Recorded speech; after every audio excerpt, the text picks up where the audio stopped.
every new chapter of our lives, Yep. requires a different version of ourselves. So Yeah. tuning in, checking in, okay, Kian wants to grow in this way, like show up, like, it's okay. And I think we get tied down to labels. Labels are dogmas. Yeah.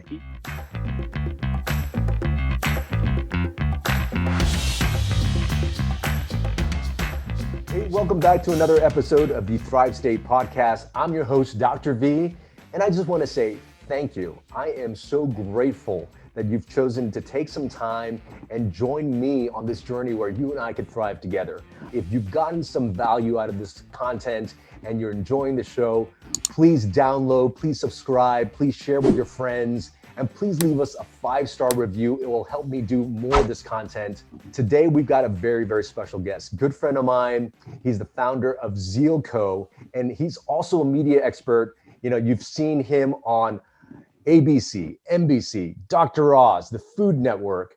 He's my good friend. Today, we go really deep. We talk about authenticity. We talk about coming out of who we are as people, who we are authentically as a person, and how that claiming of who we are is our best medicine. Ladies and gentlemen, my special guest to you, Charles Chen.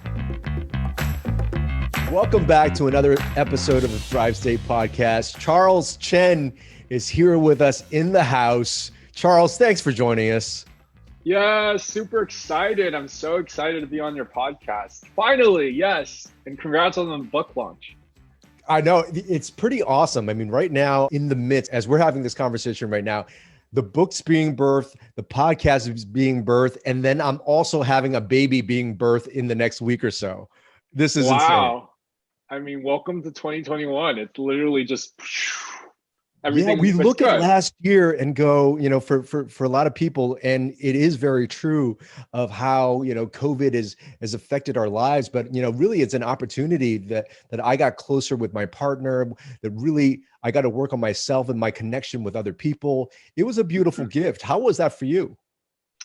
2020 honestly has been super, super productive. I mean, like I just Yeah. had my heads down focused. I thought it was fantastic because as you know, I was like launching Zeal Yes. and there was no excuses for me to be like, oh, I can't hang out. It was just like, well, I'm just stuck at home. So it was a lot of fun. I mean, I built a lot of momentum and just thinking of ways to bring value because I definitely did get more clarity the end of 2019. So then once I got into 2020, it was like I was ready to go. So then once whatever happened, I'm pretty good at pivoting and just like adjusting. But it Yeah. did hit me towards the end of it. I mean, not being able to be, Yeah. physically connected to my family and things like that. But it really did show you and show us like, who your true friends are, who you really want to invest in your Yeah. time. So yeah, it's very reflective and beautiful. Yeah, what a beautiful time. Now we get to do more reflecting because I find your story really, really fascinating and one that so many different people can connect with. And particularly, it's really how, the way I look at your life, how authenticity became one of your best medicines.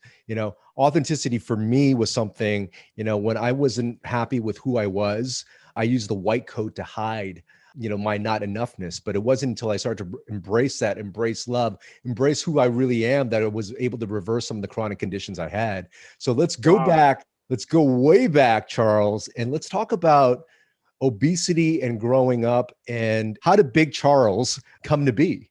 Yeah. So I was born here, but then right after I was born, my family brought me to Taiwan. So my first language was actually Mandarin Chinese, Yeah. and then brought back here at the age of 7. So Mhm. just imagine when I was brought here, I was super skinny. I was almost like teased for being too skinny. Mhm. But then I went from the Eastern diet into the Western diet. And unfortunately, my mom was a single mother and she was working a full-time job and I had to go to after school program. And right next to Mhm. the after school program was, a McDonald's, and I ate junk food just every single day. I think it was a combination of just kind of going back to your story of like hiding behind the white lab coat. For me, I was figuring out what my identity was, like who am I in this world? Am I Chinese? Am I Chinese American? Being a first generation, like I didn't know where I fit in. And I was often bullied for not being able to speak the language correctly with my, accent and all of that. So it was just a lot of testing times, because also my parents were divorced. There was a Yes. lot of internal things I was working through. I was like, is this my fault? You know, worthiness and like my relationship with my father. So a lot of that, I just used food to really numb my emotions, to not feel. That's a very important point. We talk about how people end up, with bad habits and food and a lot of maybe some of these bad habits are very easy ways to get a quick dopamine hit. And when you're Absolutely. feeling stressed out and you need something comforting, it is very easy to reach for those things. Oh, for sure. And it's so interesting because I'm currently fasting, and I pick a day throughout my week. I'm just very in tune with my body and just be like, Yeah. you know what? I just want to fast. So, I mean, when I'm fasting, I'm doing, liquids, bone broths, I'm juicing, but it just gets me connected to my source and understanding what is it my body wants. Because Yeah. when an emotion comes up, I want to distract. I want to Yes. avoid feeling. So then now what I've learned to do, and I'm still practicing, is like, what am I really feeling? So I think meditation helps first thing in the morning, Yeah. before checking social media, doing a check in with yourself. How is your heart feeling? What are some emotions that you're feeling right now? What does Yeah. your inner child need? Like all these things I feel like Mhm. can help just people become better versions of themselves. Because most of the time, people are triggered by other people's projections. They're just Yeah. probably their inner kind of world is kind of just dysfunctional, and then they just need something to lash out at. So you're Mhm. just, you showed up, you're the perfect person for me to lash out my anger. And part of leading a conscious lifestyle and being self-aware is to be like, you know what? Let me check myself. Let me not project my shit onto other people. Let me do the Yeah. work. Let me actually heal. Let me hold myself accountable. That's really, really powerful. And going back to that inner child, I grew up I have an immigrant identity. I was Asian. I didn't feel like I fit in. For you in particular, you went through the process of, trying to understand your sexuality and being Mm-hmm. Asian. Tell Yeah. me about that story, that process of discovery, and those initial emotional states where you're like, okay, what is my sexuality and do I belong? How did you emotionally, who were you at that point? Yeah. So, I mean, first off, it was just like really overload, like moving here, figuring out who you are, and then divorce, and then like, trying to hide because I didn't feel comfortable in my own skin. And then, in elementary school, leading into middle school, kind of like looking at everyone who's starting to date, and I'm like, oh shit, like having these weird emotions, and like, who am I? Are these valid emotions? This is what people tell me is wrong, but I'm not Yes. a bad person. So then that Mhm. level of like shame and guilt, especially if you grew up in a religious household. I didn't, but then there was a lot of homophobia, which I've learned just from observing. Yes. And for me, the inner dialogue is like, don't do that. That's bad for you. You're not a good person. So then for me, I was like, okay, for me to hide is just to be less attractive, because no one would think that I am a certain way, or my sexuality is a certain way. They wouldn't question me when I was middle school. So it was almost like a protective mechanism for me to just blend in and disappear. And yeah, so that's what I use to really not feel. It's such an important point because I mean, we all intrinsically know who we are as beings, how we feel, the things that light us up. But oftentimes, society has these rules, or as our mutual friend Vishen Lakhiani might say, rules or bullshit rules that we try to follow, and it may lead us away from who we authentically are. And when we feel that, there's some dissonance in our body. Biochemically, I want to tell everybody, we start to feel stress hormones, our immunity goes down, inflammation goes up, and our ability to seek out these bad negative habits, food being one of them, is something a lot of people latch onto. Did you feel Yeah. like that was the case, and that was what was going on during that time you put on the weight? Yeah, definitely. It was just comfort. It was something Yeah. that I knew, something that was consistent.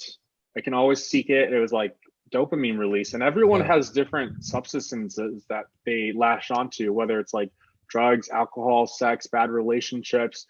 That was just my version. And Yeah. it was right in front of me. So, and also growing up, being teased that I was like too skinny. So I was like, okay, I'm going to eat more, you know? So Mm. it's like being a good kid. Don't ever, waste food, especially being in an Asian household. It's like, don't waste your food, eat everything. And now I'm just like, Mom, I'm not hungry Yeah. anymore. I'm going to take this to go, or like, I don't have to finish it. Like, we're not doing anyone service, like by like just chugging down all the food. Yeah, and it just goes to show culturally how food is sometimes. And I got to say that, I mean, diabetes has affected so many Asian people, and I do believe, a lot of that is cultural. It may be overeating, telling people to overeat, and then certainly eating the wrong things. Yeah. But tell me a little bit about when the starting point was for your transformation. At what point and at what process did Charles decide, okay, something's going to change at this point? Yeah, I remember vividly because it was literally middle school transitioning into high school. And Yeah. you know how like every year, every summer, or at least for me as a little kid, I would be like, next year is going to be like the best year ever. You have like, I'm going to be a different version of myself, just like when people set their goals and things like Yeah. that. So I was just like, wow, like I'm going to be in high school. Like I really don't want to be teased. I don't want to be bullied. And just having like, I remember watching TV and just stuffing my face and watching like Emerald Agassi cook. Yeah. And he was just so engaging, but then a lot of the foods weren't that healthy. But at that point I didn't touch or cook any of my food. I was just eating junk food. And I was like, you know what, I'm inspired to try a recipe. So like I gathered up the courage to like go to the farmer's market, and I cooked myself up a meal. Yeah. And I think after that I was like, you know what, I hit my rock bottom. you know this is like this is like the worst of the worst. Like I have to change something, especially before I go to high school. I want to commit myself to transforming my life. I just felt like I had something more to give. And being sluggish on a couch when my friends are outside playing, it was just like, dude, like there's got to be a better way.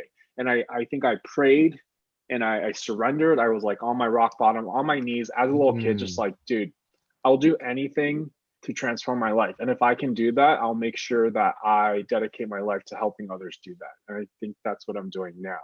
Yeah, no, that's amazing. What did it take for you initially? Was it the diet? Was it exercise? How then did you go from somebody who didn't know what to eat to be like, all right, I'm going to educate myself on diet and nutrition. Tell me about that process. Yeah, so I failed miserably, like anybody else who's ever been a yo-yo dieter. I've tried so many different diets, and there was so much misinformation, Yeah. just leading supplements and things. I was just like, oh my God, I need some help. So I dove into research. I started researching the Gerson therapy, all these like methods of how people healed their body, Yeah. and just going back to the roots, because there's all these fad diets happening all the time. And I was like, what's the common denominator? Just more whole fruits and vegetables, less processed crap. At Yeah. that point, I was like, okay, just cut out all the crap, just cook, and challenge yourself to cook every meal, and challenge yourself to recreate some of the dishes that you love, because I don't want to deprive myself. Hmm. And that's when I started a blog, because people were starting to see a difference. Like my friends and family were like, what are you doing? Because something's changing. But the biggest thing I think was also because I started with the food, but I realized, I would fall off the bandwagon again, and then I would have to get myself back up. So a lot of it was mental, going back to your Yeah. subconscious blueprint, figuring out what is a limiting belief system that doesn't serve me, and recreate the newer version of myself. What do I stand for? What do I believe in? And like literally, it was just like Tony Robbins, like Wayne Dyer. I would just like study things and just like, how do I train myself, almost like an athlete, like train my mind to think a different way? Because the old version of myself always wanted to go to what it already knew. So I just went into this mode of just challenging belief system, shaking it up, trying new things, and just, learning about different remedies. That is amazing. I mean, you did this all what, at the end of your teens, early 20s? Yeah. Well, that's amazing. I know so many people wait until they are, midlife when they have to reevaluate their life and who they can actually be, myself included. Yeah. But then it's great because you learn an old way of yourself that does not feel right or feel aligned with who you are. So Yeah. that's just an amazing story. So how did you get your start in media? I mean, you went from basically unhealthy version. Oh, actually, before I get into the media, Yeah. let me ask you about that emotional and mental shifts. What were those like? Once you did you find that when you changed the physical first, it was easier to tap into better emotions and better thoughts? Or did you find the reverse? Like you had to start with a thought. Where were you in that process? It was actions, but I was Yes. kind of doing some sort of visualization. Mm-hmm. So I would, at the time, like, my clothes were really, really big. Yeah. And so, like, going into high school, we're vain and people judge you by your clothes and appearances. So, like, I was like, I would buy pairs of pants that were smaller than I can fit. And I would be Mhm. like, I'm gonna wear these pants, like, like, and I would visualize myself. I was meditating because my mom taught me how to meditate at a very early age. And that self reflection really helped because it allowed me to tune into my higher self, things like that. But the visualization really helped to visualize, how do I feel as the best version of myself? Yeah. And I was dedicated because my mom got me a gym pass, and then I started going to the gym, and I would just set little incremental goals. Like, I would be like, I'll just walk for 10 minutes on the treadmill. Okay, it's going to be 15 minutes. And then I would just like up it. And once those endorphins start going, you start feeling really good. And then, like, visualize when I'm running, like, this is like, I'm going to fit in those pants and things like that.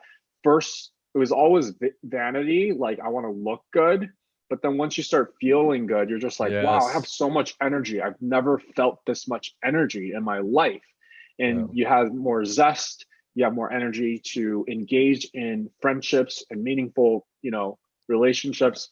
So it just, yeah, it was like a spiral momentum, just continue to build. But Yeah. I just told my friend the other day, I was like, anyone who's gone through a major transformation, it's like, you can apply that to any other aspect of your Yes. life, because literally it's like, if you want to succeed in a business, as long as all the intentions and everything is like aligned, but it's like visualizing your future self and then Yeah. showing up as that, and then like start taking baby steps to reach those goals.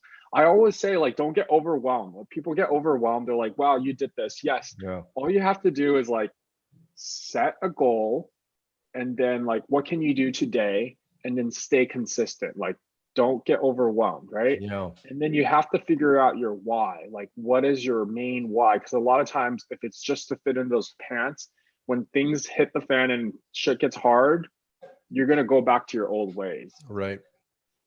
No, those are really great points. I love what you said about don't focus on the outcome just yet. Use that outcome as a direction. And then every day, just know that it is the day-to-day action towards that thing that will eventually get you there, and not to get overwhelmed the process in getting there. So that Yeah. was a great point. Now, I want to get into the media stuff, but before I do, I want to know the energetic shift that happened in you when you finally decide to come out. How did you do it? Yeah.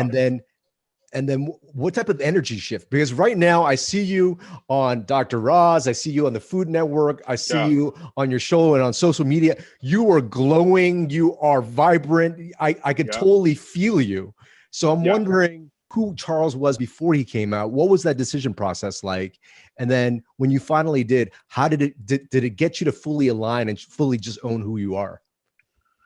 Well, I'm going to answer two questions. So that's like leading to this, kind of Yeah. going back to my point of like the incremental steps. Yes.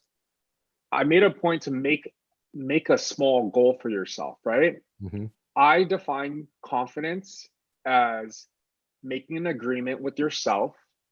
And when you start doing something every single day that aligns with the agreement that you made to yourself, that builds inner confidence. It's like, Mm. wow, what else can I do? It Yeah. could be the smallest little thing, like I'm going to drink this glass of water every single day. But that agreement, so I think I had an internal agreement with myself. I am going to dedicate this much time exercising. I am going to make my food. I am going to read something good for my mind.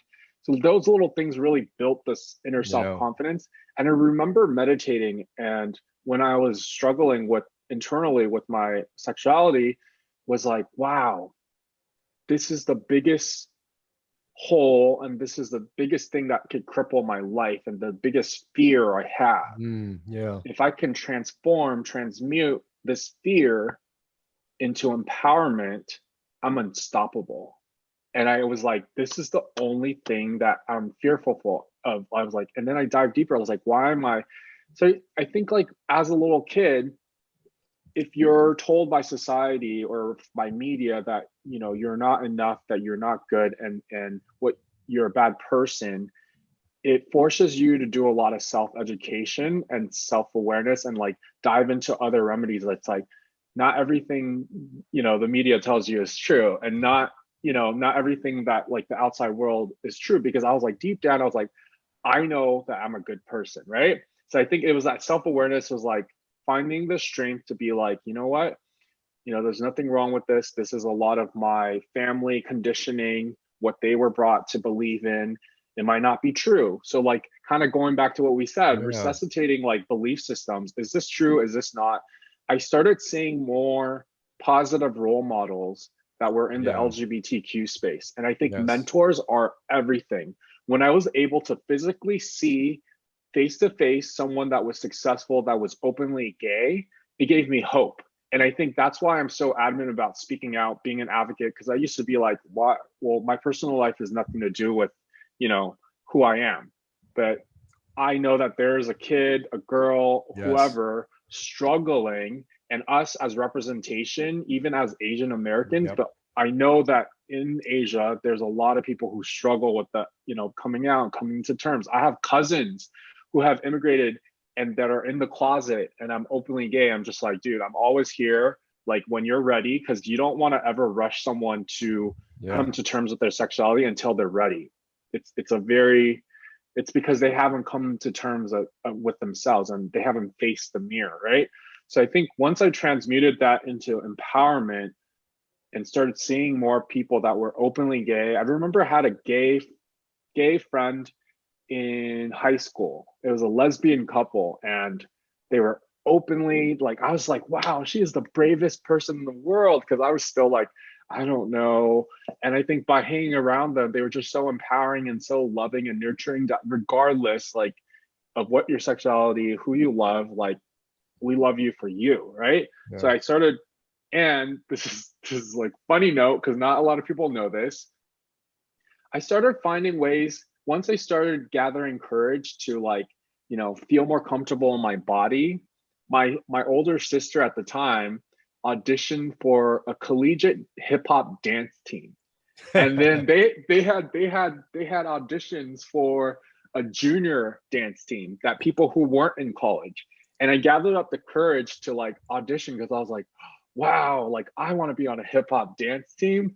And I failed miserably. I like went to the audition, had no like coordination, and I just like couldn't pick up choreography. I was just like, fuck, like this is hard. But I went back again. Like I was just like, I'm gonna get this. Like just kind of like the mind, like of like me setting the goal to like lose weight. I was like, I'm gonna get on this team. I went back like 4 times. I never made the team. And then the 5th time I made the team. So those little things, but being in the dance world, this is connecting to the LGBT space. There was a lot of openly gay. It was like a subculture. And there was like openly gay mentors older than me that Mm. were very confident in their skin, had professional lives, had relationships. And having that, it almost like protected me and like showed me the ropes. And I'm still friends with a lot of them, and they really changed my life. And I had teachers that were awesome. Yeah. I know that I thought very differently, but my teachers, like the ones that saw me, like for me, embraced it and was like, I would like get offered to do a book report. And I'd be like, instead of a book report, can I turn in a video? Because like Yeah. my way of storytelling or sharing was different. So like those teachers that add it all together, like really just create more confidence within, and you start believing in yourself.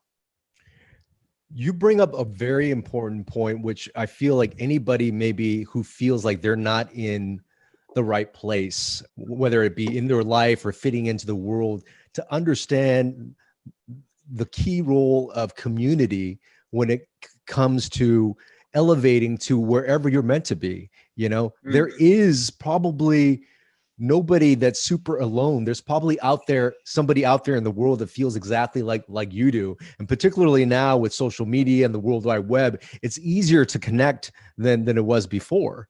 But it sounds like Absolutely. you took that and you didn't necessarily, it wasn't an overnight thing, but you knew that there was something that was not aligned inside, but then seeking people who were above you, mentors and other things, that was a key role to making that empowerment, reclamation, and transformation.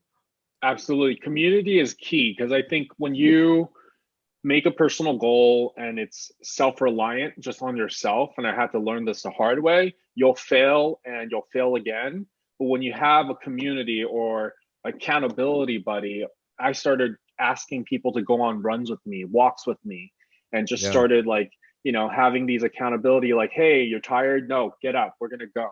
Right. I love that. And I think that's the built-in support system. The main thing is support system.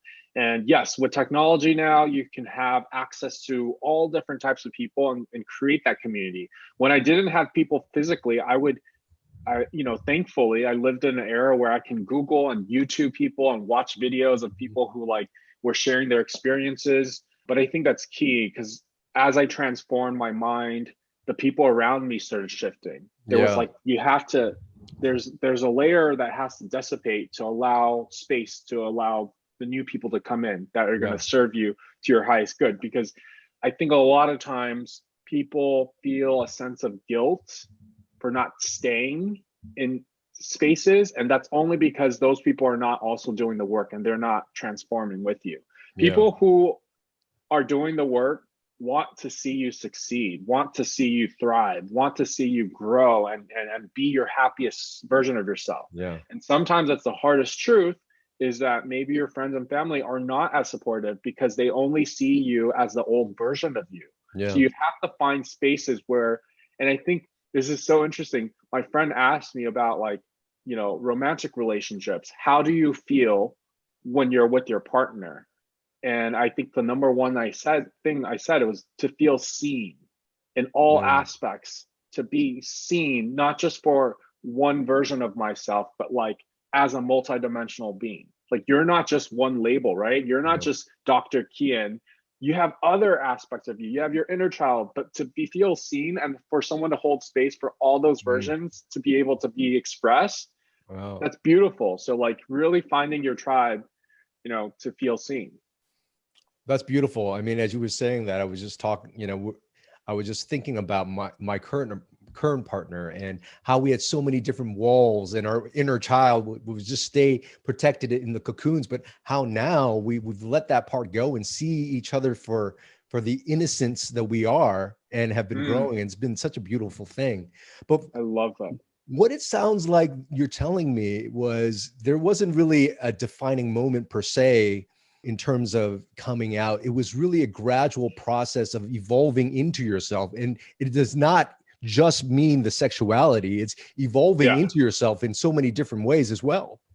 absolutely. So any person that has to come out in any capacity, whether you're in the LGBTQ space or not, it's a lifetime of coming out, because maybe Mm. you don't look a certain way, you don't dress a certain way, you don't talk a certain way.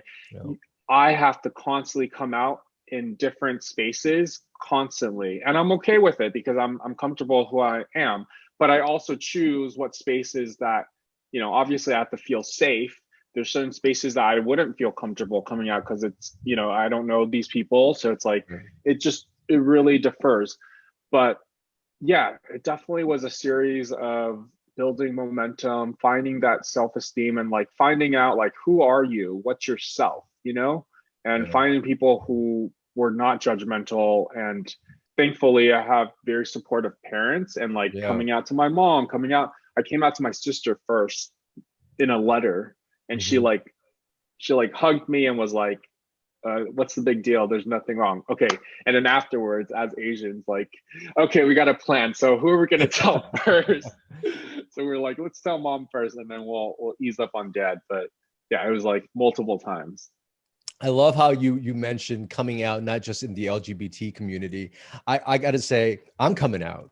I'm coming Yeah. out to a version of myself where I'm not afraid. I'm coming out of a version of myself that's saying, I'm going to stop saying I'm not enough. I'm coming out Yes. of an Asian person that's going to step out and do more media and claim that and not step back anymore. Yeah. So Yeah. that is an evolutionary process, and I'm learning and discovering that myself as I go along this journey.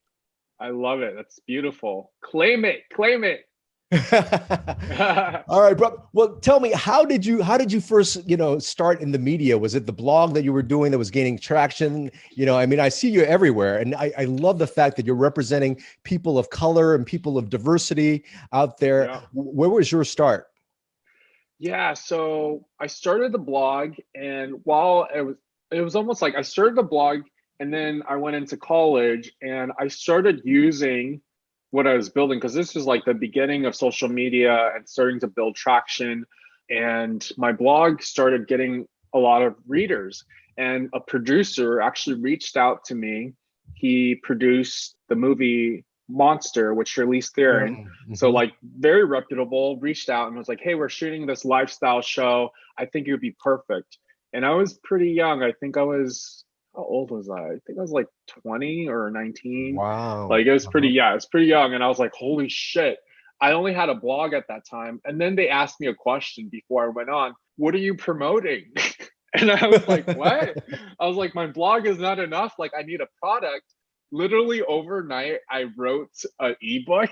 So I had something to promote, created like a very simple graphic. And I think I called it green poop because it's like eating more greens. It was so Yeah. stupid, but it was so funny. And I got on the show and it went fantastic. And that same producer, like afterwards, was like, hey, kid, you have a future in media. And I was like, what are you talking about? He's like, I'm going to mentor you. And I was like, okay. And at that point, I was like, just trying to find a job. I was like, dude, Uh-huh. I just need a job. Like, I have a blog. I haven't learned to monetize this.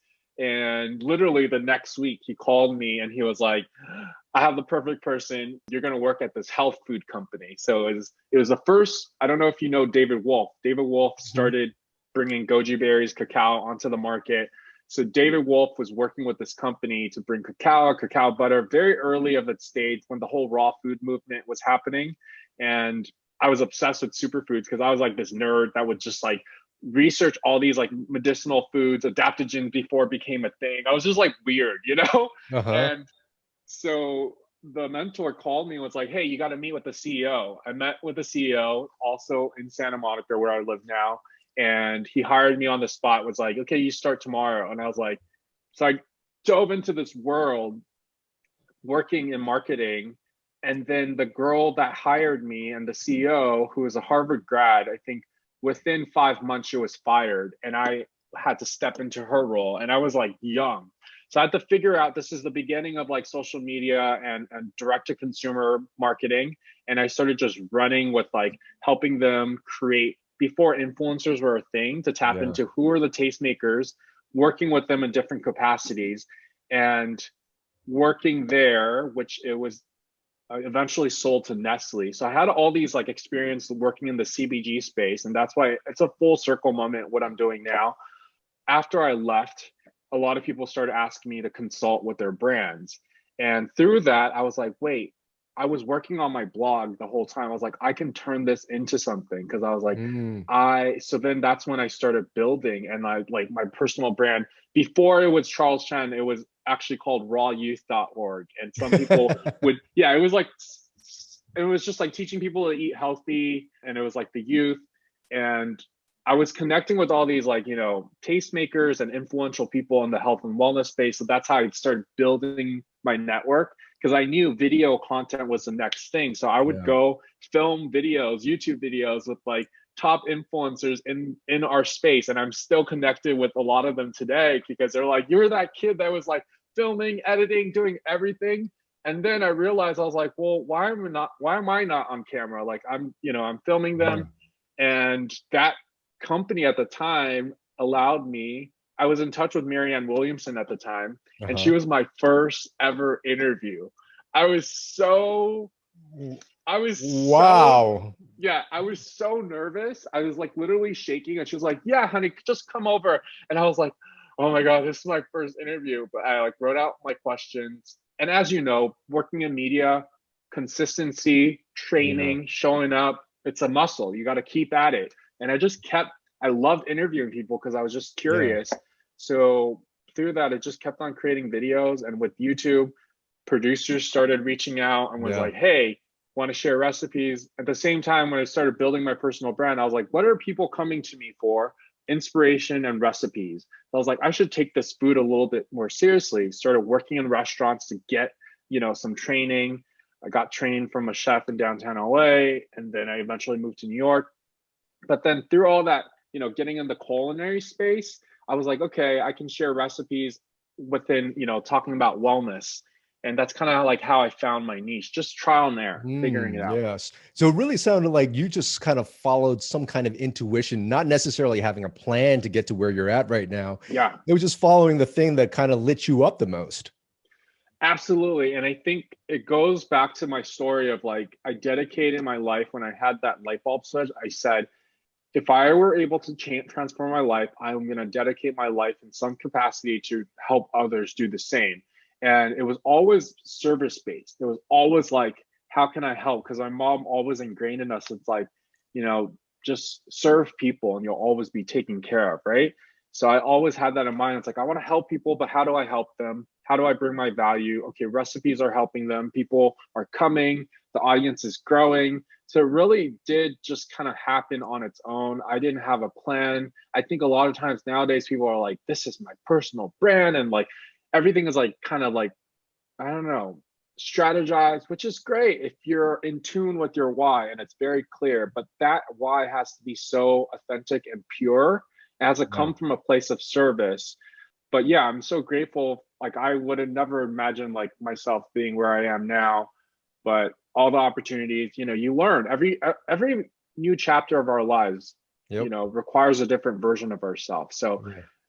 tuning in, checking in, okay, Kian wants to grow in this way, like show up, like, it's okay. And I think we get tied down to labels. Labels are dogmas. Yeah. Even as I transitioned out of like being a chef and culinary, because I know that I have other gifts to give, Yeah.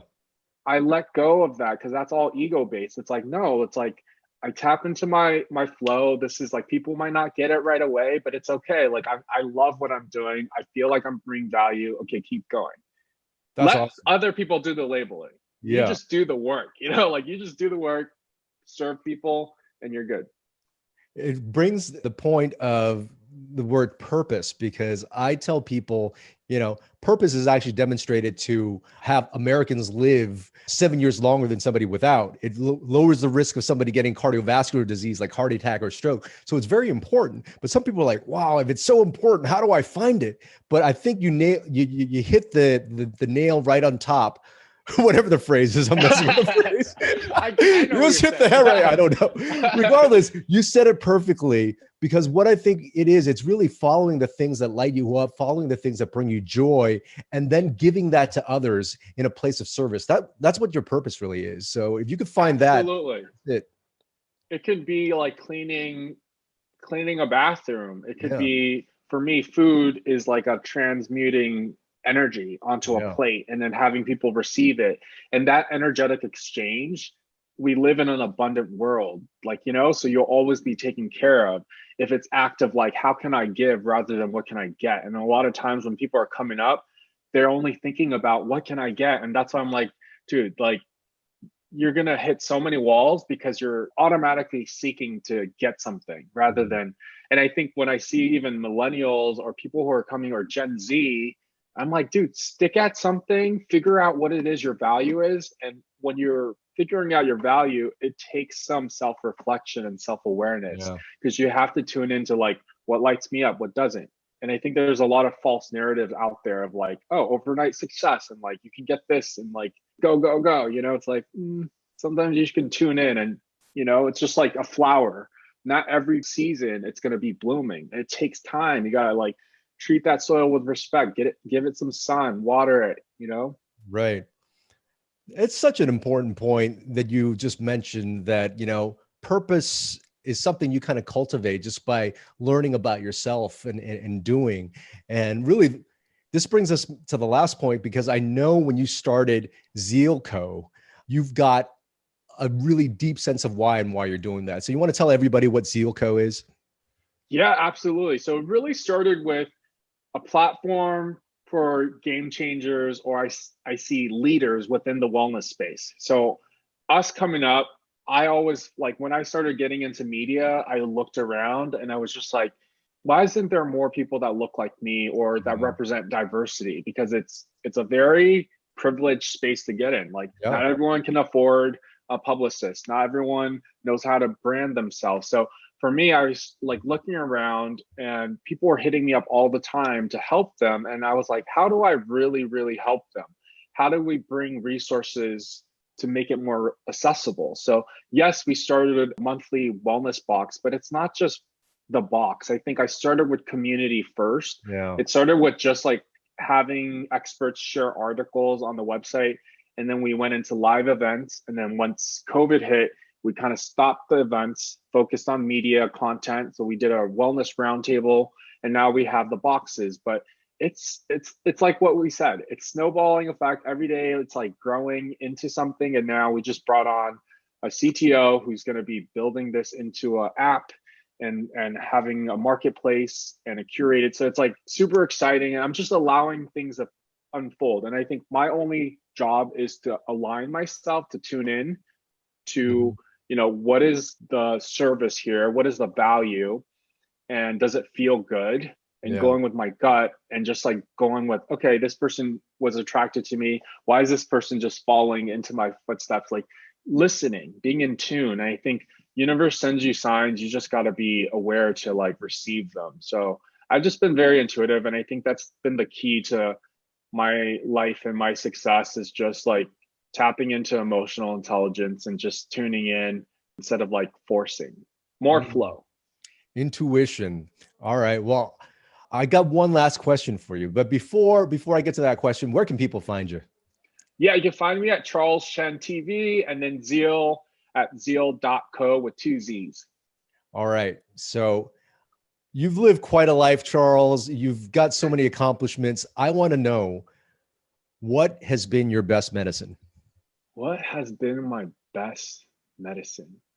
Laughter.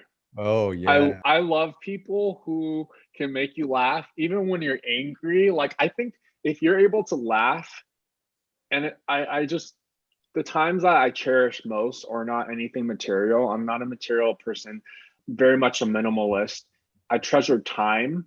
And so like, I just remember moments when I'm with my friends or family and just laughing hysterically that like, you're just like gasping for air and just crying. And to me, those are the joys in life. And looking around and just having an epiphany of like, wow, like this person is awesome. And I'm so grateful to share that moment. I think laughter is everything. And if we could just laugh more and not take life too seriously and just be like, you know what, whatever tragedy or horrible thing that has happened, find the light, find what can I learn from this, and then just find the joy within everything. Because I think there's always lessons learned, even if it's really hard. Joy and laughter being the best medicine. Charles Chen, thank you for your time. I love you, brother. Yes, love you. Thank you so much. This is so much fun. Thank you for joining me on this episode. If you received value, I truly, truly appreciate it. If you could leave a 5-star review, it will help the show grow.